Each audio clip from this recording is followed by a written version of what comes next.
Bismillahirrahmanirrahim. Assalamualaikum warahmatullahi wabarakatuh.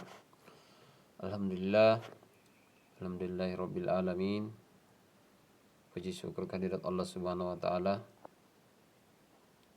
Tuhan yang Maha Esa, yang alhamdulillah telah memberikan rahmatnya, kasih sayangnya kepada kita semua, sehingga kita mampu beraktivitas pada saat ini dalam keadaan sehat walafiat. Nikmat sehat tentunya sangat kita butuhkan pada kondisi pandemi saat ini, sehingga kita mampu bisa bertahan dalam kondisi seperti ini dan tetap melaksanakan aktivitas-aktivitas yang bermanfaat. Baik, alhamdulillah kami atau saya selaku pengajar dari mata pelajaran matematika peminatan, tentunya dari awal sudah kita lakukan perkenalan dan anak-anakku bisa lihat di Google Classroom di kelasnya masing-masing. Untuk pertemuan kita kali ini, Bapak ingin memperkenalkan sedikit tentang mata pelajaran kita di saat ini, di mana mata pelajaran kita yaitu matematika peminatan. Jadi mata pelajaran ini terkhusus untuk jurusan IPA. Alhamdulillah Bapak juga sudah bagikan modul di Google Classroom. Silahkan anak-anakku download. Boleh juga di print out supaya lebih nyaman untuk membaca. Tampak di layar modulnya seperti ini, dan sedikit akan Bapak jelaskan sebagai pendahuluan. Jadi insyaallah dalam modul ini kita akan pelajari 4 materi dari 4 kegiatan pembelajaran, dan ini insyaallah kita akan pelajari di semester 1, yaitu materi fungsi eksponen, kemudian persamaan dan pertidaksamaan eksponen, kemudian fungsi logaritma, persamaan dan pertidaksamaan fungsi logaritma.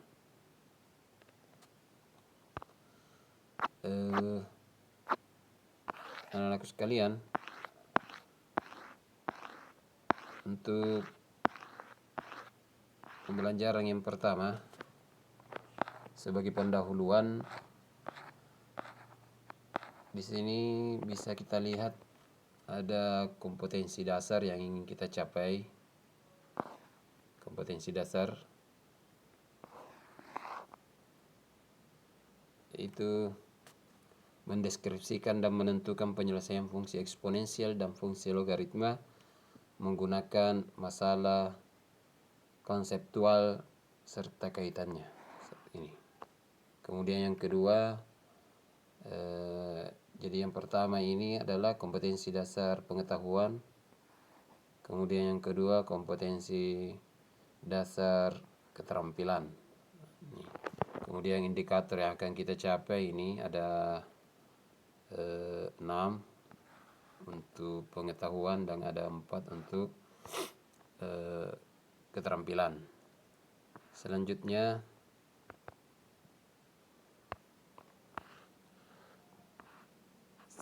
deskripsi singkat. Mohon maaf terlalu saya juga akan jelaskan ini tentang deskripsi singkatnya, bahwa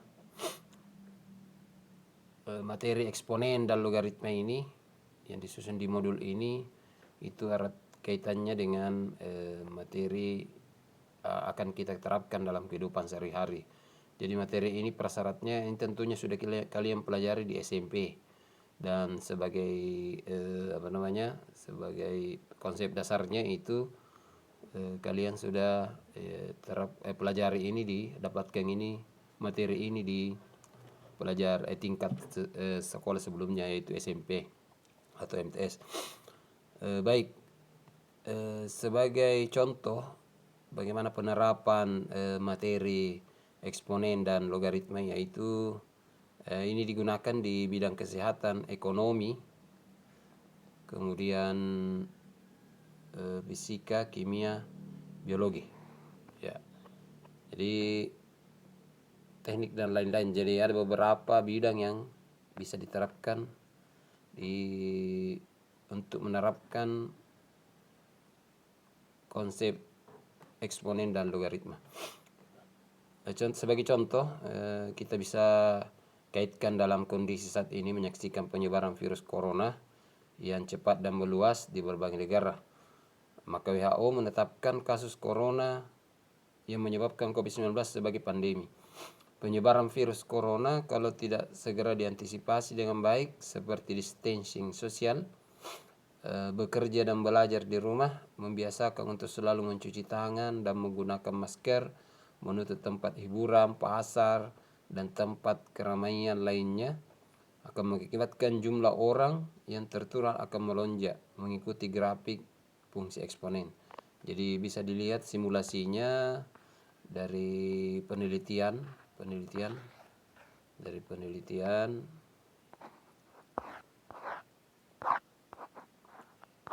bahwa ya seperti ini grafiknya dari UE. Seperti ini grafiknya. Jadi seperti inilah ini penerapan dari materi kita pada saat ini, kali ini.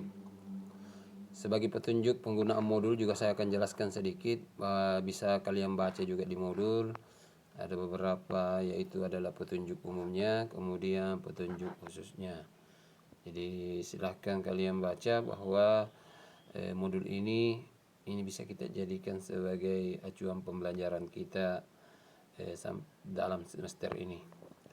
Baik, anak-anak sekalian yang saya hormati dan saya banggakan, kegiatan pembelajaran 1 kita masuk ya. Ini di fungsi eksponen, fungsi eksponensial ya.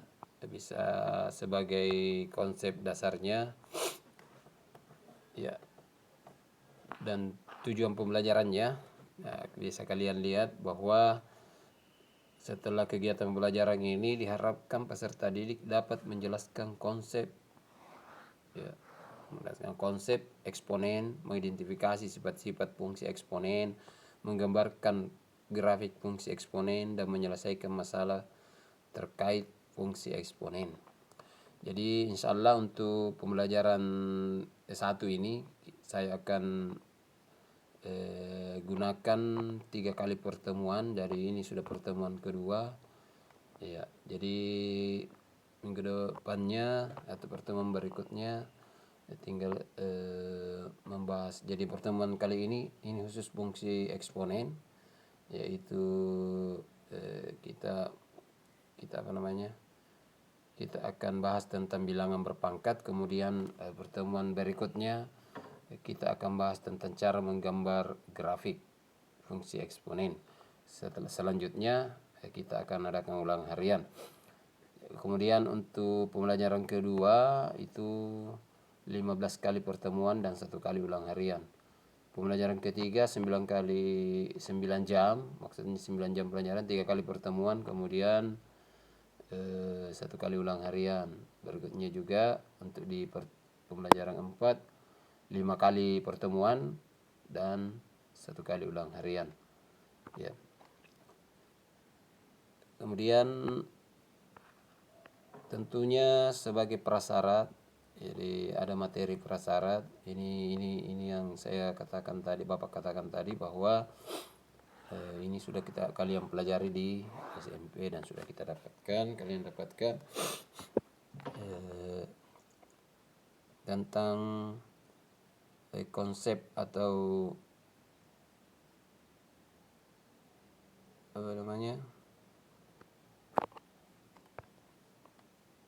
sifat-sifat bilangan berpangkat ya. Ada 11 ditampilkan dan sebagai contoh ada di bawah sebagai contoh. Maaf ya. Dan ini tentunya kalian sudah pahami. Ini sudah kalian pahami tentang sifat-sifatnya. Silahkan dipelajari, kemudian pelajari juga contohnya. Jika ada hal-hal yang ingin ditanyakan, bisa melalui forum di Google Classroom. Tolong disampaikan kepada teman-teman kalian yang belum bergabung di Google Classroom agar kiranya diinformasikan untuk bisa gabung. Dan untuk pembelajaran kita cukup sampai di untuk hari ini kita hanya membahas sampai di bagaimana menggunakan sifat-sifat pangkat eksponen atau bilangan berpangkat atau eksponen. Saya kira ini yang bisa saya jelaskan. Kita akan lanjut diskusi di grup WA maupun di Google Classroom. Jadi silakan anak-anakku pelajari ini dan pelajari juga contoh yang ada di bagian bawah, contoh, kemudian ada latihan-latihan soalnya. Nah, ini silakan anak-anak pelajari latihan soalnya dan pembahasannya ada di bawah. Saya kira itu. Terima kasih atas segala perhatiannya. Mohon maaf atas segala kekurangan. Sebelum saya akhiri, Bapak akan menyampaikan bahwa tetaplah jaga kondisi kesehatan karena kesehatan yang lebih utama, dan senantiasa terapkan pola hidup sehat agar kita terhindar dari serangan penyakit corona dan penyakit-penyakit yang lainnya. Sekian, wabillahi taufiq wal hidayah. Assalamualaikum warahmatullahi wabarakatuh.